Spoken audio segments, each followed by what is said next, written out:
साहस सरोकार।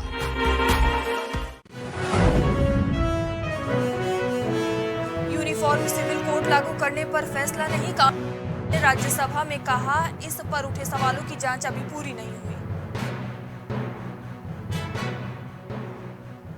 2 सीटों पर चुनाव लड़ने से रोकने वाली याचिका खारिज। सुप्रीम कोर्ट ने कहा, कानून बनाना संसद का काम। राम जन्मभूमि को मिली बम से उड़ाने की धमकी। फोन करने वाले ने कहा, 10 बजे तक राम जन्मभूमि को उड़ा दूंगा। संबल में भी ऐसे कार्यालय पर शिक्षा मित्रों का धरना। महिला शिक्षा मित्रों से अभद्रता करने का लगाया आरोप। विराट ने गिल को बताया भविष्य का सितारा। सकत वीर सुब्रमण्यम ने कोहली का ही रिकॉर्ड तोड़ा।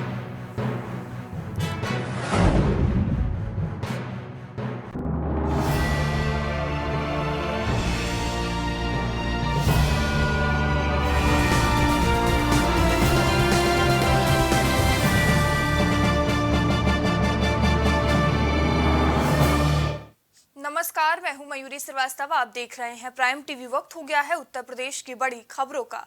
शिक्षक स्नातक एमएलसी चुनाव में बीजेपी ने एक बार फिर जीत हासिल की है।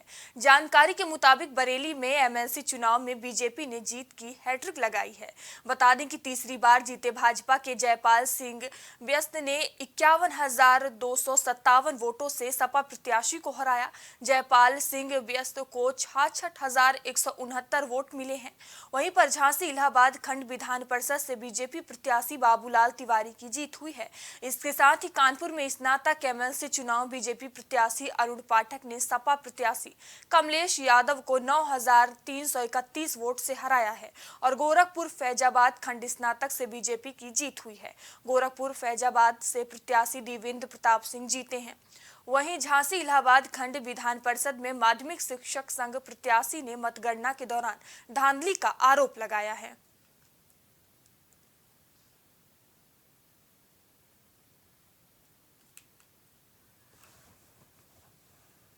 इस खबर पर हमारे संवाददाता अनिल हमसे जुड़ेंगे। अनिल, एमएलसी चुनाव में सपा को एक बार फिर से बड़ा झटका लगा है, वहीं बीजेपी ने जीत की हैट्रिक लगाई है। लगातार तीसरी जीत है बीजेपी के एमएलसी चुनावों में और कहीं ना कहीं अरुण पाठक इस बार 6 गुना लगभग वोटों से विजयी हुए हैं। लास्ट ईयर इनको 9,000 कुछ वोट मिले थे, लेकिन इस बार इनको 53,000 समथिंग कुछ वोट मिले हैं। तो कहीं ना कहीं बीजेपी की एक बड़ी जीत हुई है। और इसके अलावा बता दूं कि उत्तर प्रदेश के लगभग 4 से 5 जगह पे बीजेपी ने भी अपनी बढ़त बना रखी है और लगभग विजय जीत हासिल हो चुकी है। इसके अलावा मैं बता दूं कि जिस हिसाब से योगी और मोदी की रणनीति पे काम चल रहा था, तो कहीं ना कहीं बीजेपी को भी इसमें बड़ी जीत मिली है। और इसके अलावा मैं बता दूं कि इस वक्त हमारे साथ बात करने के लिए मौजूद है प्रदेश कार्यकारिणी के सदस्य पूनम कपूर। मैम,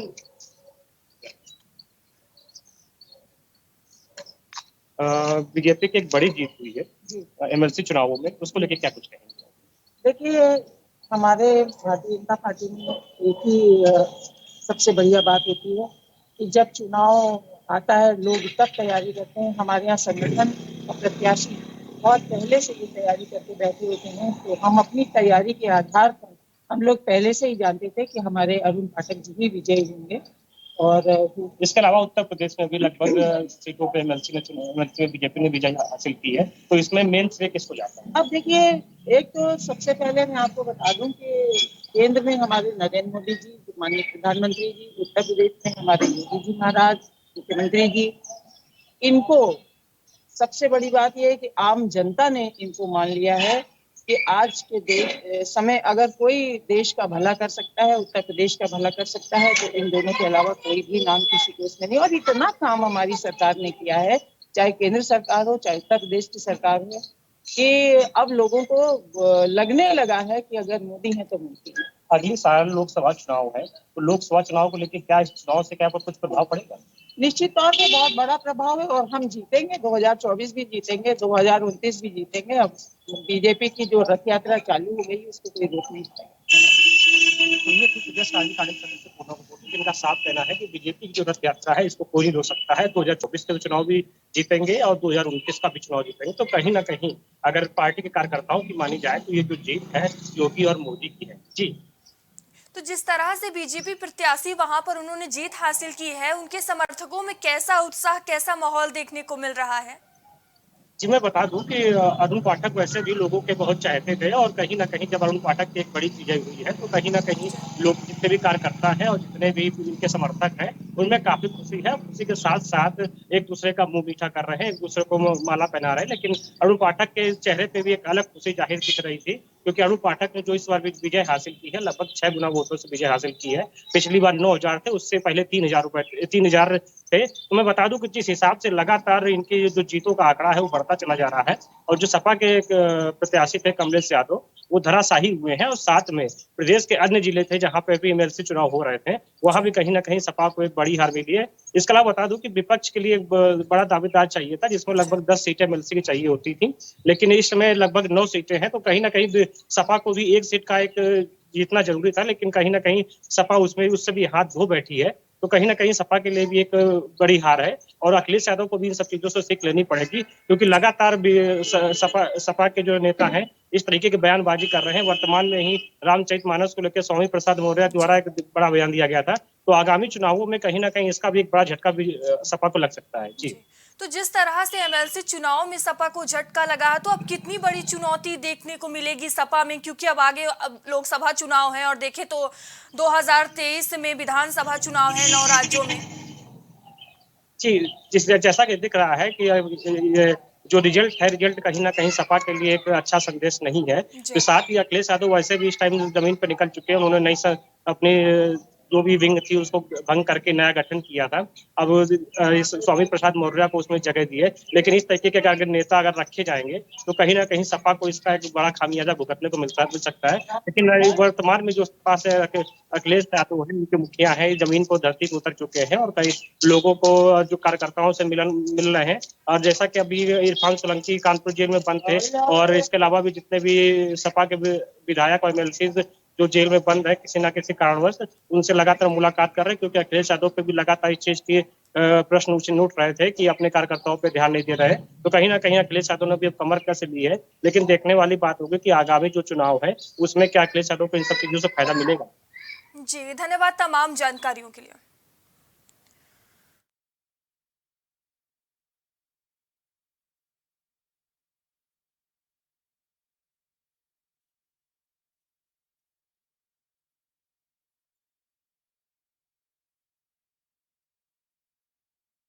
एक बार बीजेपी ने फिर से बड़ी जीत हासिल की है, जीत की हैट्रिक लगाई है, वहीं सपा को बड़ा झटका लगा है।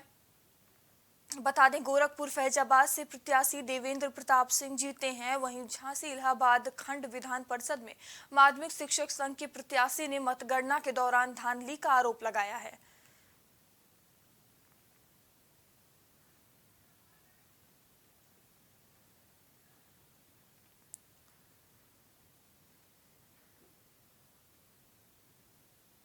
बता दें गोरखपुर फैजाबाद खंड स्नातक में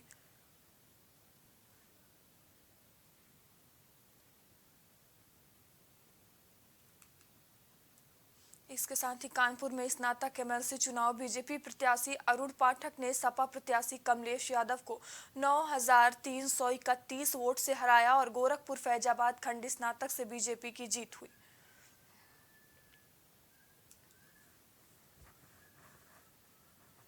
गोरखपुर फैजाबाद में प्रत्याशी देवेंद्र प्रताप सिंह जीते हैं, वहीं झांसी इलाहाबाद खंड विधान परिषद में माध्यमिक शिक्षक संघ के प्रत्याशी ने मतगणना के दौरान धांधली का आरोप लगाया है।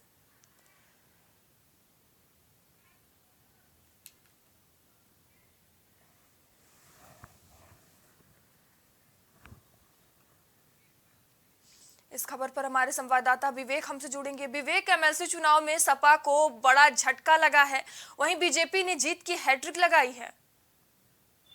हाँ, देखिए मयूरी, इस एमएलसी चुनाव में समाजवादी पार्टी को काफी उम्मीदें थी कि विधानसभा चुनाव हारने के बाद से वो लगातार निकाय चुनाव की तैयारियां कर रही थी और उसके बाद निकाय चुनाव जो है अनिश्चित काल के लिए स्थगित कर दिया गया। उसके बाद समाजवादी पार्टी का पूरा जोर जो है वो इस एमएलसी चुनाव पर था जो इन 5 जगहों पे लड़ा जाना था। लेकिन अब इन एमएलसी चुनाव की मतगणना हो गई है, रिजल्ट जारी कर कर दिया गया है और भारतीय जनता पार्टी जो है समाजवादी पार्टी से कहीं आगे निकल चुकी है। इसमें कोई समाजवादी पार्टी को एक और बड़ा झटका इस अमेठी चुनाव से लगा हुआ है। विवेक, जिस तरह से बीजेपी ने अपना परचम लहराया है, तो किस आने वाले चुनाव में इसका कुछ लाभ देखने को मिलेगा? जी बिल्कुल, बिल्कुल। भारतीय जनता पार्टी जिस तरीके से इस चुनाव को जीता है, चाहे वो गोरखपुर फैजाबाद क्षेत्र का ले लीजिए, जहाँ से जोगेंद्र सिंह ने लगातार चौथी बार जीत हासिल की हो, या फिर जयपाल सिंह को ले लीजिए जो जीत की हैट्रिक लगाई है। इस तरीके से देखा जाए तो समाजवादी पार्टी काफी बुरा प्रदर्शन इस अमेठी चुनाव में किया है और भारतीय जनता पार्टी को इसका जो फल है वो आने वाले निकाय चुनाव, सबसे महत्वपूर्ण बात जो अगले साल जो है 1 साल का, लगभग 1 साल के समय शेष है आगामी लोकसभा चुनाव में, उसमें जो है देखा जा सकता है किस प्रकार से भारतीय जनता पार्टी जो है इन जीतों के आधार पर और भी बेहतरीन तरीके से वापसी करते हुए अच्छे मार्जिन से फिर से लोकसभा में कैसी टीम की आती है उसका फोकस इस तरीके से होगा। कहीं न कहीं लाभ जो है भारतीय जनता पार्टी को आने वाले लोकसभा चुनाव में मिलने वाला है। विवेक, जिस तरह से समाजवादी पार्टी को झटका लगा है और आने वाला चुनाव है, तो कितनी बड़ी चुनौती अब समाजवादी पार्टी के लिए रहेगी आगे? देखिए, समाजवादी पार्टी ने अपने संगठन में हाल ही में विस्तार किया था, कुछ नई जिम्मेदारियां भी दी थी। श्री पाल यादव को राष्ट्रीय महासचिव घोषित किया गया। वहीं अगर बात की जाए तो रामतीर्थ मानस पर विवादित बयान देने वाले श्यामा प्रसाद मौर्य का भी प्रमोशन किया गया। तो इस प्रकार से देखा जाए तो समाजवादी पार्टी जो अपनी कोर बैंक है और उसको साधने की ड्यूटी है और लगातार जो है समाजवादी पार्टी के कार्यालय के बाहर जो है और शूद्र के पोस्टर लगाए जा रहे हैं। तो ये दलित वोट जो है साधने की तैयारी भी कर रहे हैं। तो समाजवादी पार्टी जो है इस अमेठी चुनाव की हार को भूलते हुए आने वाले समय में जो 1 साल का समय बचा है लोकसभा चुनाव के लिए, उसमें अपने कोर वोटरों और दलित वोटरों को साधने के लिए तमाम तरह के हथकंडे अपना रही है, तमाम तरह की रणनीति बना रही है, अपने संगठन को विस्तार दे रही है ताकि आगामी लोकसभा चुनाव में उसे अच्छे वोट परसेंटेज से ज्यादा से ज्यादा सीट जीत सके। जी धन्यवाद विवेक तमाम जानकारियों के लिए।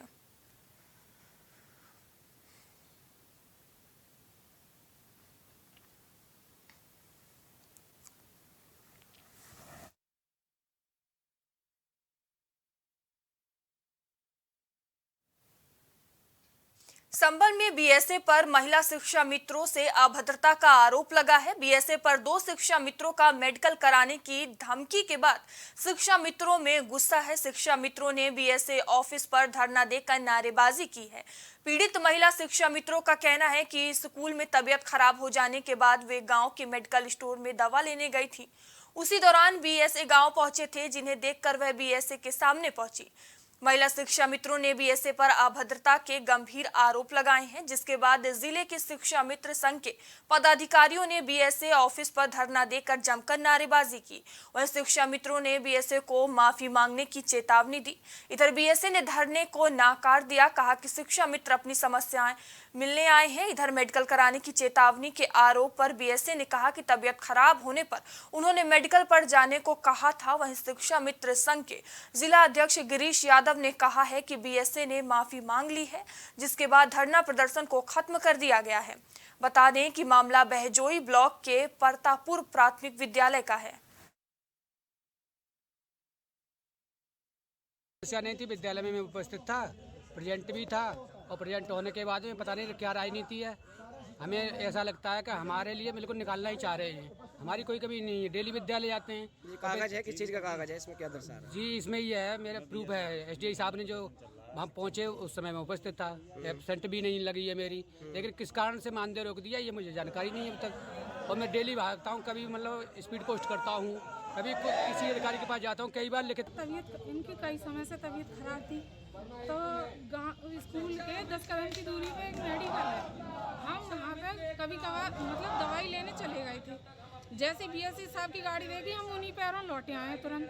तो बीएससी साहब ने हमसे कहा कि तुम कौन हो, हमने नमस्ते करी तो बोले कौन, मैंने कि सर हम शिक्षा मित्र हैं, ऐसे ऐसे यहीं पास के मेडिकल से जरा दवाई लेने गए थे, तबीयत ठीक नहीं है हमारी। जबकि हमारा वाहन स्कूल में ही खड़ा हुआ था, तो बोले कि तुम्हारी हिम्मत कैसे हुई, चलो चलो निकलो निकलो यहाँ से, निकलो निकलो। हम सर क्या कर, क्योंकि धरने के लिए परमिशन होती है, बकायदा सिटी मजिस्ट्रेट साहब देते हैं हमारे।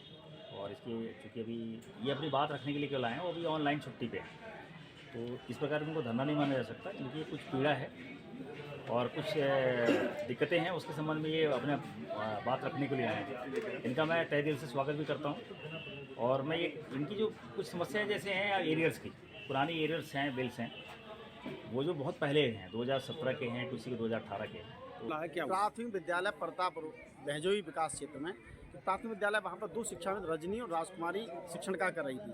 उसी बीच में उसका तबीयत खराब हो गई तो वो गांव मेडिकल से दवा लेने चली गई। उसी पीरियड में बीएस साहब स्कूल में पहुंचे और वो बेचारी दवा लेके वापस आई। जब हम वापस आई तो बीएस साहब ने उनसे पूछा कौन है तू, तो उन्होंने कहा कि ये साहब मैं शिक्षा मित्र हूँ। वे कौन है कि शिक्षा मित्र हैं। मैं कैसे गई थी, तो ऐसे अभद्र भाषा का जो प्रयोग किया उनसे, तो उन्होंने जो अपनी बात को बताया पूरी बात को, और उन्होंने जो है फिर अपने स्कूल में बैठ गई और उनके बाद उन्होंने कहा कि इनकी सेवा समाप्त कर दो और इनका मेडिकल। इस खबर पर हमारे संवाददाता मुबारक हमसे जुड़ेंगे। मुबारक, संभल में महिला शिक्षा मित्रों ने बीएसए पर अभद्रता का आरोप लगाया है, क्या कुछ पूरा मामला है? आपको बता दूं, जनपद संभल के बेजोई कलेक्ट्रेट का पूरा मामला बताया जा रहा है। बीएसओ ऑफिस का पूरा मामला है और जो महिलाएं और शिक्षक जो धरने प्रदर्शन पर बैठे हैं और इसमें इसको शिक्षा मित्र को लेकर बीएसओ प्रतापपुर गाँव में गए थे। वहाँ पे महिला शिक्षा मित्र नहीं मिली थी। मिलने के बाद में उन महिलाओं ने आरोप लगाया बीएसओ पे, गंभीर आरोप लगाया। बोले करिए हमारे साथ में, और दूसरे इसी को लेकर धरना प्रदर्शन कर रहे हैं। और दूसरी तरफ जो बीएसओ ने मौके पर जाकर देखा, वहाँ पर मौके पर महिला नहीं मिली है। मिलने के बाद में तो महिलाओं ने बहाना लेकर ये बताया है, बोले दवाई लेने गए थे, दवाई तबीयत खराब हो गई थी। ये काफी गंभीर आरोप लगाए हैं। मुबारक, तो इस पूरे मामले पर अभी तक क्या कुछ कार्रवाई की गई है? इसमें जो महिलाओं ने जब धरना प्रदर्शन किया था, धरना प्रदर्शन के बाद में बीएसओ ने अपनी माफी मांगी है उनसे, और ऐसा व्यवहार करने के लिए नहीं किया गया है अभी तक। और दूसरी तरफ जो कहीं के शिक्षा मित्रों की बड़ी लापरवाही सामने आती है, और ऐसे अधिकारी इनके खिलाफ कार्रवाई नहीं करेंगे तो ऐसे कैसे काम कर पाएंगे अधिकारी। और संभल जिले में ऐसे कई बार मामले सामने आते हैं, शिक्षा मित्र भी मौके पर और ड्यूटी पर नहीं टाइम पर पहुंचते हैं, कुछ ना कुछ बहाना ले देते हैं ये लोग। जी धन्यवाद मुबारक तमाम जानकारियों के लिए।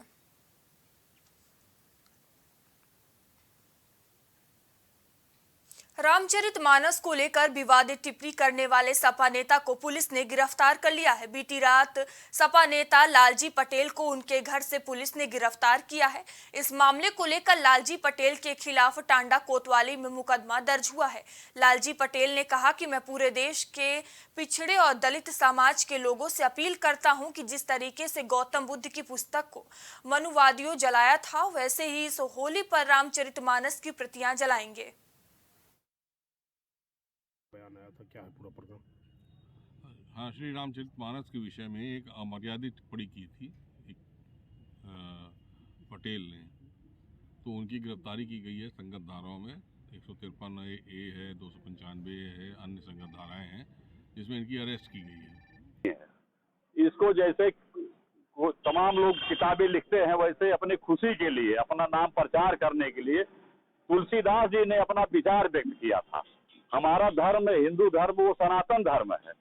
सनातन धर्म बहुत हजार कई लाखों वर्षों का ये धर्म है, और ये तुलसीदास जी की पुस्तक जो है ये 500 साल पुरानी है। तो ये वो सनातन धर्म का ग्रंथ कहाँ है? ये ग्रंथ है ही नहीं, ये समाज को बांटने वाली एक पुस्तक है। इस खबर पर हमारे संवाददाता राहुल हमसे जुड़ेंगे। राहुल, सपा नेता ने जो रामचरितमानस को लेकर विवादित बयान दिया था, उसमें उनकी गिरफ्तारी कर ली गई है, क्या कुछ पूरी जानकारी है इसको लेकर? जी मयूरी, आपको बता दें कि ये वीडियो जो है लगभग कुछ दिनों का है, जो कि एक सपा नेता है लालजी पटेल जिनका नाम है, उन्होंने एक बयान दिया था जो कि सोशल मीडिया पर बहुत तेजी से वायरल हुआ। और कहीं न कहीं रामचरितमानस को लेकर जिस तरीके से टीका टिप्पणी लोगों द्वारा किया जा रहा है, अब इससे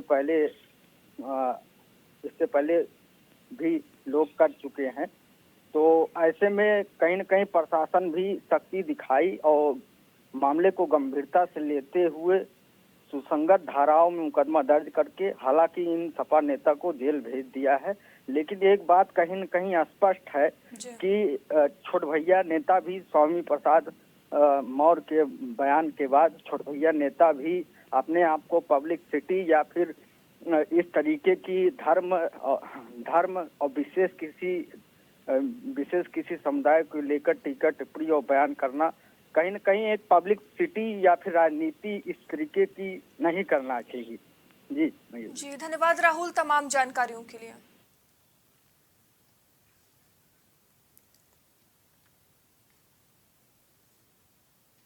खबर औरैया से है, जहां आगामी त्योहार को देखते हुए ग्राम उदयपुर में होलिका दहन की जगह पर रास्ते को लेकर विवाद चल रहा था, जिस पर अधिकारियों ने मामले को संज्ञान में लेते हुए एसडीएम लवगीत कौर, तहसीलदार जीतेश वर्मा, सीओ महेंद्र प्रताप सिंह, थाना अध्यक्ष जीवाराम भारी पुलिस बल के साथ मौके पर पहुंचे और ग्रामीणों से बात की।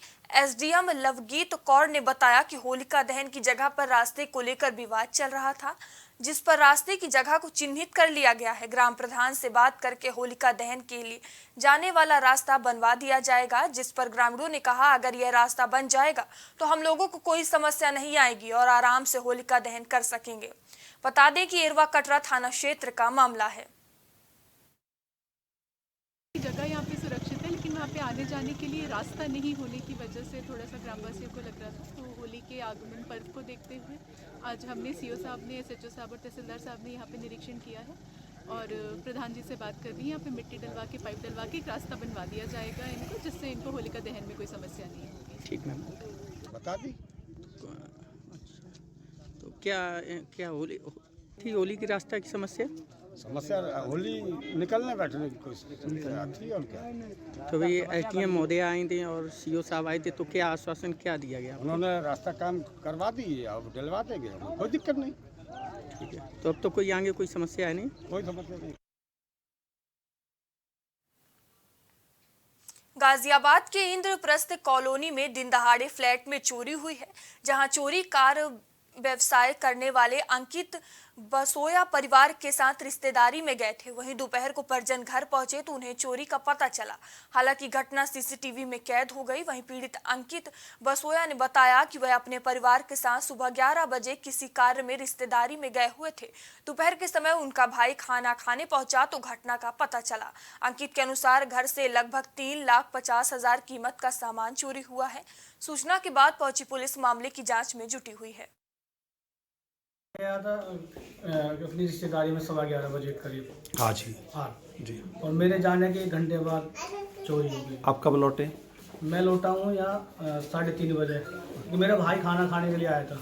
अच्छा, उन्होंने 1:30 बजे उसने देखा है। तो क्या पुलिस को सूचना दी है? पुलिस को 1.5 लाख तो कैश है।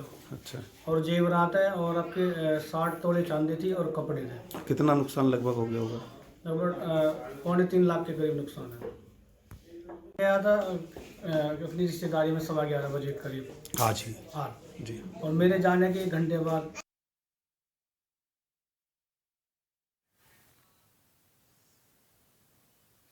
उत्तर प्रदेश की खबरों में इतना ही। देश दुनिया की तमाम खबरों के लिए देखते रहिए प्राइम टीवी।